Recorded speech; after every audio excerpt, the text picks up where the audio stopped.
Hi everyone, my name is Ken. Welcome to This House. Today we are in the Soulard neighborhood of St. Louis, Missouri with Andrew Weil of the Landmarks Association. And Andrew, why don't you tell us why we're here today and a little bit about yourself? My name is Andrew Weil, as you said. I'm the Executive Director of Landmarks Association of St. Louis. We are a historic preservation advocacy organization that was founded in 1958 to help to protect the historic architecture of St. Louis and to educate people about what an amazing architectural history we have here and what a great economic and cultural resource it is. So we are here at a building that our organization is currently rehabbing as our new office space, gallery, classroom, and our architectural library space. Very excited about it. It's a property that was donated to us in 2019, and we've been working on rehabbing it since then. But really, the rehab's been moving since the spring of 2021. This building had been vacant since about 1979, and the facade was not properly tied into the building. We had to rebuild this facade. This is the one aspect of the building that we had to completely rebuild. It was not salvageable, and it was a major public safety hazard. So you can see over here, we did our best to match the brick. We actually we ordered pallets of brick and then hand sorted them to make sure that we got the most consistent red brick that fit in with the neighborhood and fit in with the age of the building. But we had to tooth it in here, and you can see the joint where the new material joins the older material. So the primary elevation was completely rebuilt, but it was rebuilt to match a photograph that we have. We're so fortunate to have a photograph from approximately 1896. I think it's just before the tornado came through. And I believe that this building was damaged by the 1896 tornado, looking at the map of that path, and then also looking at some of the structural things where, like the elevation, this elevation was rebuilt using a mix of exterior and interior withe brick, so high-fired brick and soft-fired brick, which my theory is that after the tornado, they probably just went around and picked up bricks from the buildings that were destroyed, palleted those up and repaired this building using that, resulting in a mix of bricks, which was unfortunately unsustainable. Lasted for a century, actually lasted for 120-something years, but it had reached the end of its lifespan, unfortunately. Yeah, and it's amazing that you guys have been able to reconstruct this so perfectly, because looking at this old photo side by side with this building, you can really see the attention to detail that's gone into this and how true to its original character you've been. I thank you. That's nice to hear. We're working very diligently to do that. As a advocate for historic preservation in St. Louis, we have to and appreciate the standards that are in place for different historic districts. Andrew, that's just absolutely amazing. And I know we're all dying to go see what's inside of here. What do you say we start checking it out? Let's check it out. All right. Okay. Welcome to the courtyard.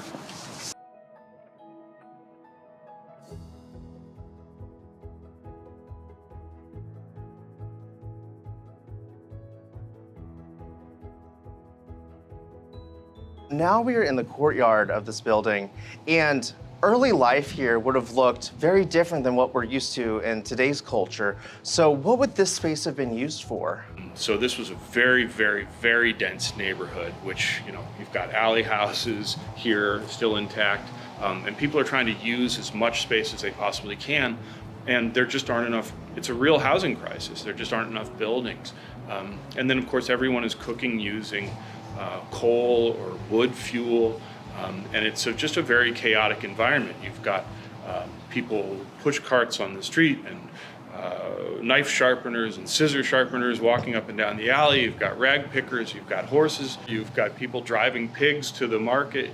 I mean, everything you could possibly imagine. Very, very chaotic on the street. So these interior courtyards were really sites where a lot of the daily activity of life took place, especially in the summertime when it was too hot to be inside. So there would have been laundry lines out here, people drying their clothes. There would have been a cistern, possibly a well.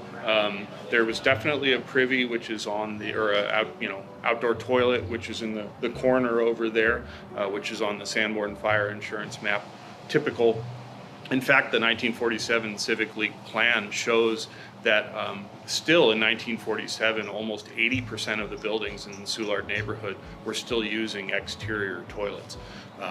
So no indoor plumbing in that case. So, but anyway, a lot of people here. There were up to 30 people, as far as I can tell, looking at city directories, living in this complex at one time by the late 19th century.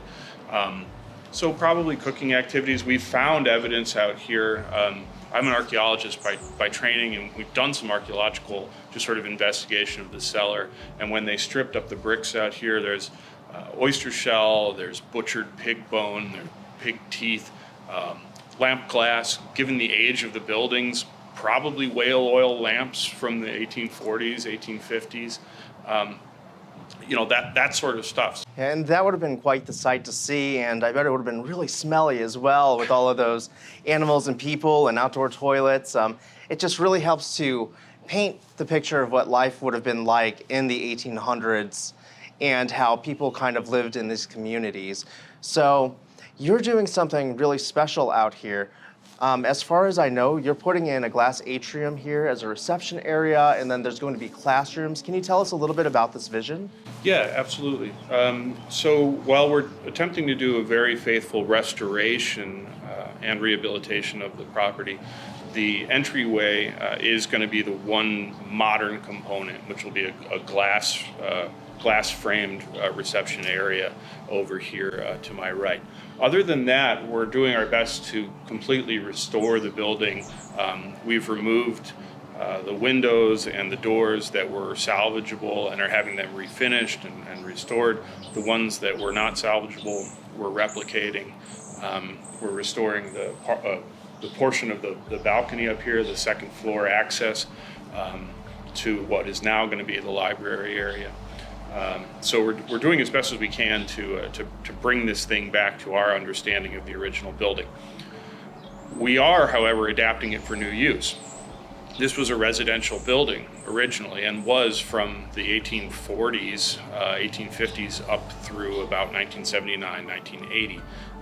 Now we are converting it for our use as a nonprofit organization for our architectural library, which is open to the public, for a classroom space and a gallery space where we host school programs and continuing education programs, just to teach people about the architectural history and the amazing things that we have here in St. Louis. That's fantastic, and let's go ahead and peek inside of what will be the classroom. To get to the classroom, we're going to cut back across the courtyard, and off to this side of me is the mouse hole where we first entered the courtyard space. So let's pass on through here, and this brings us into what will become the classroom space. Now, Andrew, right off the bat, there's just some amazing details that catch my eye.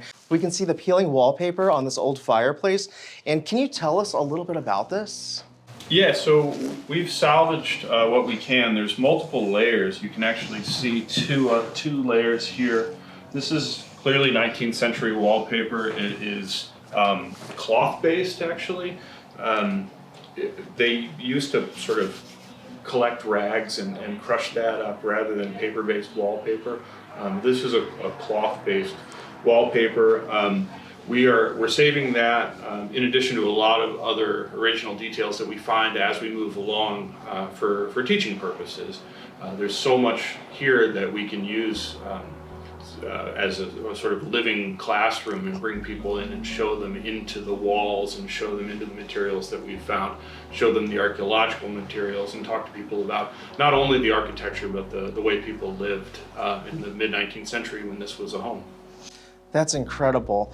And there are some other things in this room. As you mentioned out front, the structure kind of had to be re-braced and re-supported, and we can see that over here, how you've re-supported these bricks. So what is this material that you have between the walls here? This is the inside of the front elevation. All the other walls in the complex are original, historic, but this is the one that was falling into the street and was just completely falling apart. So what we've done is we've used a CMU, concrete masonry unit, commonly known as concrete block, put that up. We took the wall down, put the block up, braced the interior with a steel beam and columns, had to pour a new floor in the basement in order to take the weight of this, and then faced the concrete block with carefully selected modern brick.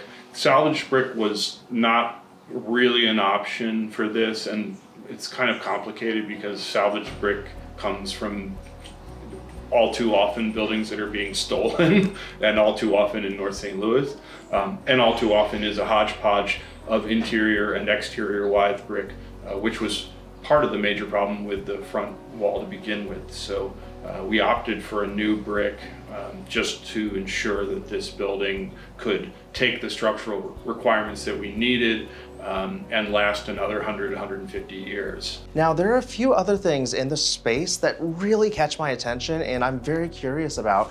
So as we look up at the ceiling, these joists are all different sizes and they're incredibly textured. Can you tell me kind of what this is all about?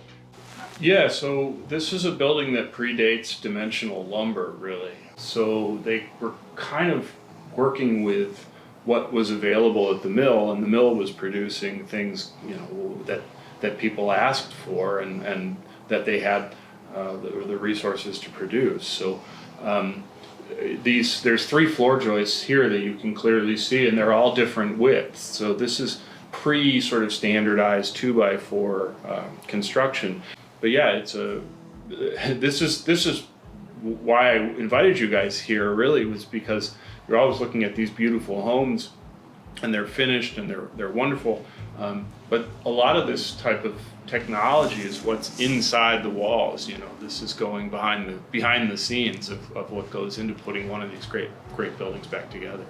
Of course, as we've been doing these tours, we come across all of these older homes that have 3 withes of brick between the walls, and this is kind of what that looks like. Of course, this is only 2 withes, and this predates those fire codes that came in the later part of the 1800s, but we can get a pretty good idea of what the interiors of a lot of those walls that we've seen actually look like without their lath or plaster on them. Considering that one of the main objects of this project is to show people how these buildings are constructed and the technologies that go into them, especially the really old stuff. This is all clearly hand-pressed brick. It's not the nice hydraulic, you know, standardized, you know, super dense, heavy, strong brick. This is hand-pressed brick, and it's obvious in the irregularities and also, unfortunately, the softness of it. Let's get a closer look at this so that you all can see exactly what we're talking about here. I wish I had a hydraulic machine press to compare it with, but you can see the irregularities and the cracking. It's still a very, very good material, but it has to be protected from water. And hopefully with the work you're doing here, we will see this building preserved for hundreds, if not 1,000 years longer. Well, yes, absolutely, and that's our goal. And these buildings, our wonderful masonry buildings in St. Louis, can last for hundreds and hundreds of years. It's just a matter of maintaining them and loving them and taking that sort of long view. That as long as we love these neighborhoods and these buildings, that they'll be here and continue to serve current and future generations. Amazing. So what do you say we keep exploring? Please. Okay, so making our way out of the classroom, we now come to what's going to be that reception area. And behind me here, there's going to be stairs that run up, right? Yeah, well, behind me, actually. Oh, behind you, okay. You're standing right now in what's going to be a glass atrium primary entrance to the main facility with reception here, and then a stair to the 2nd floor. And that's kind of an interesting point because this building, the 1st and 2nd floor, originally had no internal communication. There were 2 housing units on the 1st floor and 2 on the 2nd floor. The first floor ones were accessed by their own doors, and the second floor ones you had to come through the little alley mouse hole and then go up an exterior staircase and access those 2 units up there. So we we had to create a new way of accessing the library on the second floor, and that's why in fact we had to create this sort of glass atrium space in order to steal ourselves enough space to make it accessible up there. It's incredible. And you know, I got to tell you, I'm dying to see what's on the other side of this passageway. So Cool. Let's go. All right. As we make our way deeper into this house, we start to see these details emerge. So of course, I'm standing in an old doorway, and this is nearly 20 inches thick right here. And instead of the withes of brick that we're used to seeing constructed inside of these homes, this is actually stone. And we can see that if we just glance over here underneath these windows, you can see the stone that would be packed between these walls. As we make our way down, Andrew, there is something really interesting here, how this has been braced. Can you tell us a little bit about this technology?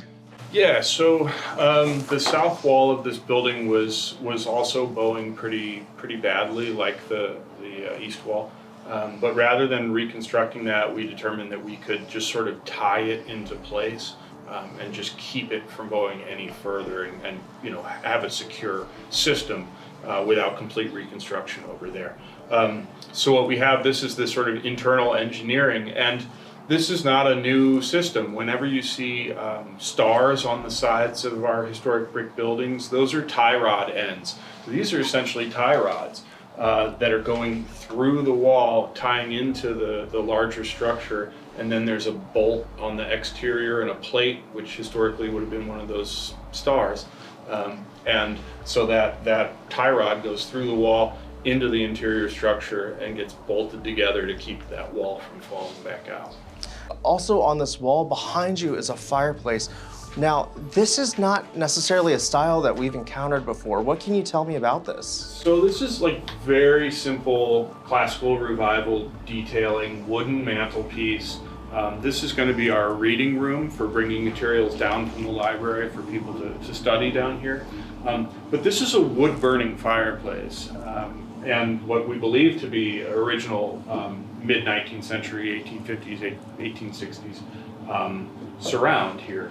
I think it's really interesting that it's a wood-burning fireplace, though, because you know, coal had really taken over as the main heating source for lots of reasons later in the 19th century.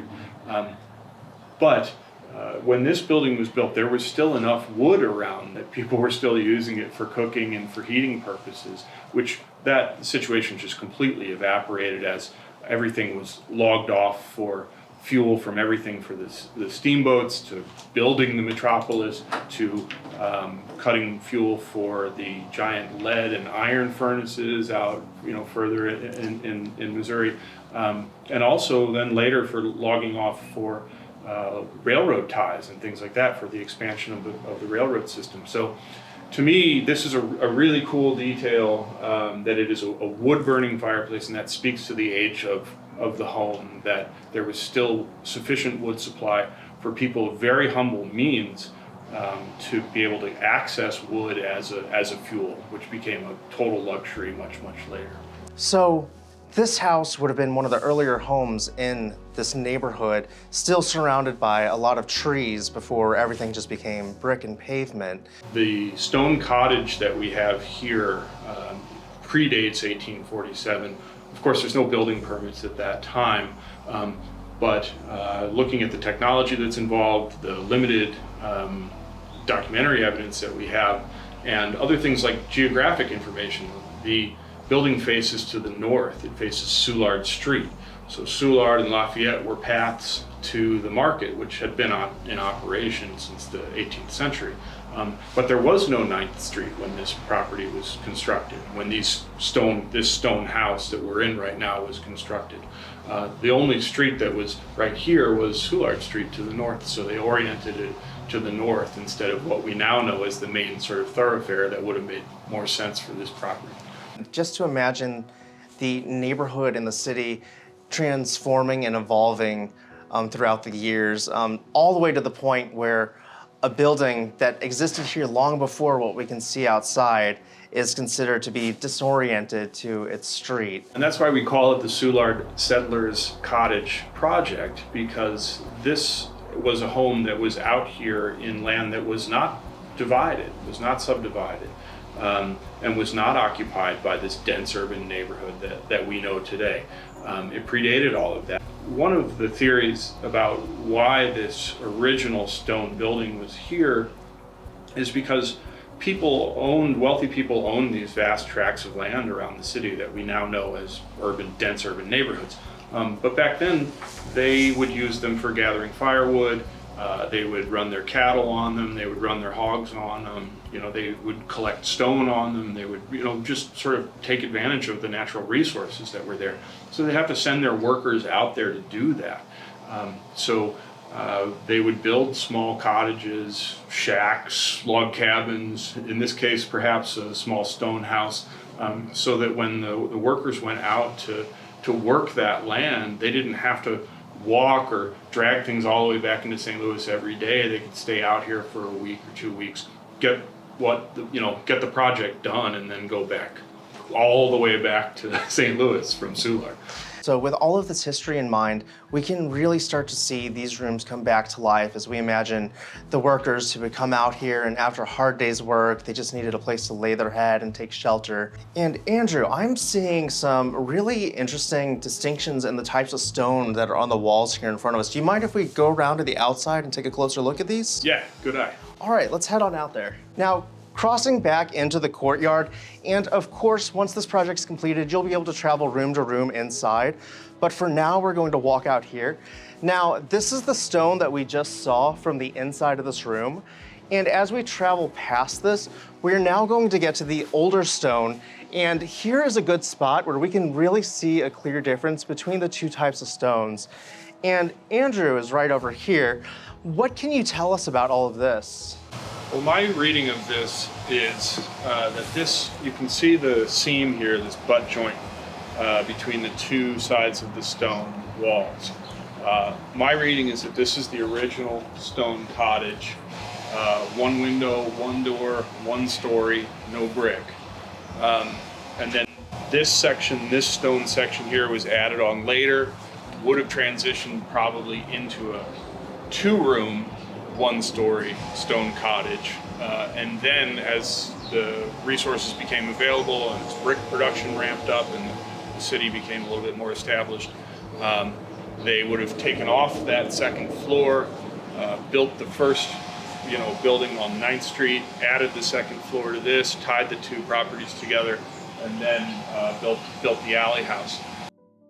Oh, that's incredible. So we've seen the entire first floor. Are we ready to go see the upstairs? Yeah, absolutely. Love to show you. All right, let's head on up there. And before we make our way all the way up the steps, I want to point out this amazing detail. So come over here and take a closer look at this. We can actually see the horsehair that's coming out of the original horsehair plaster.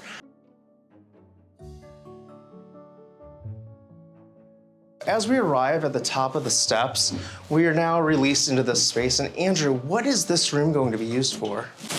This room and the room next to us are going to be office space and a restroom.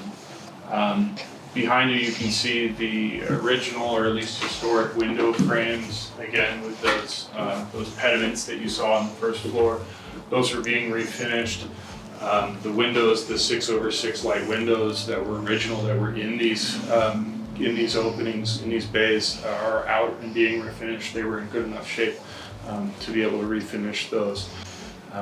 So yeah, it's there's a crazy attic space above us, which is going to be mostly just for storage. It's not big enough to stand in or really use for functional space, but some of the systems are going in there and storage space. So this will be office, restroom, office.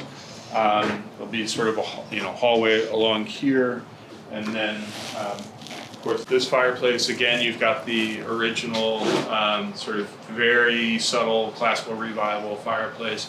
Simple. I mean, it's all wood. There's no marble. There's no slate the way you see in the later homes. Humble. Again, wood burning hearth. here on the second floor, which will be restored.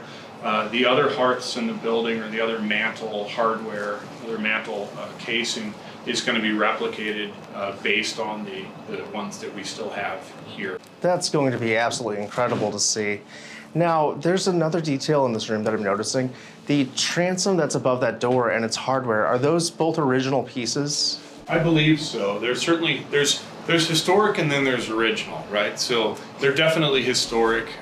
They are in the historic photograph that we have, those 3 light transoms, and that's what we're either replicating or refinishing for the primary elevation. In this case, we're in a position where we can, the ones that were on the primary facade are gone, long gone, but we know they were there because of the photograph, so we'll be removing them from this door, which is going away because of the atrium, and reinstall that in the front over the primary entrance. Also, everyone, let's take a closer look at this. We can see how the plaster is actually floating over the brick wall. And this is just a really good chance for us to see how these two materials kind of play on each other and how they're connected. So let's just take a closer look at all of this before we move on.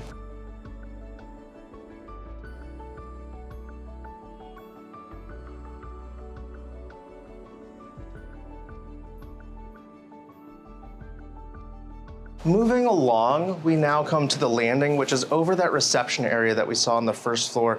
And Andrew, I'm very curious to learn about this because it almost looks like there used to be a fireplace here. There was. You can see it in the floor. This was a total chimney collapse from the attic level all the way down that had to be rebuilt. So we rebuilt it on the inside using concrete block and then skinned it on the exterior with salvaged historic brick from the property. Now we're passing further in and we're finally terminating in what will be the library. And Andrew, this is just looking incredible in here. Can you tell us a little bit more about the vision? Well, so this will be our architectural research library. I think, as I mentioned before, the organization's been around for more than 60 years, and we have a large collection of materials that are really dedicated to doing research on historic architecture in St. Louis, particularly in St. Louis City. And as a nonprofit organization, sharing that information with the public is a critical part of our mission. So it's not a large library, it's not a large space, but it's got a lot of really interesting stuff. And for people who are interested in this specific niche of history and research, it's a great resource, I think. So this will be primarily stacks. There'll be some workspaces up here. And then ideally, people will be able to get in touch with us ahead of time. We can bring things down to the reading room. But of course, people would be welcome to come up here as well. So between now and the time that this is finished, is there a way that people can get involved or help out in any way? Yeah, absolutely. Landmarks Association is a nonprofit organization in St. Louis. We derive a lot of our funding for our efforts preserving historic architecture from membership. So I would encourage people, if they support this project, if they support the idea that St. Louis has amazing historic architecture and needs an advocate, a dedicated advocate for preserving this stuff, to consider joining Landmarks or making a donation through our website, which is landmarks-stl.org. Perfect. And everybody, go ahead and find the link to that website down in the description. I really hope that you enjoyed this tour, and I'll see you next time on This House.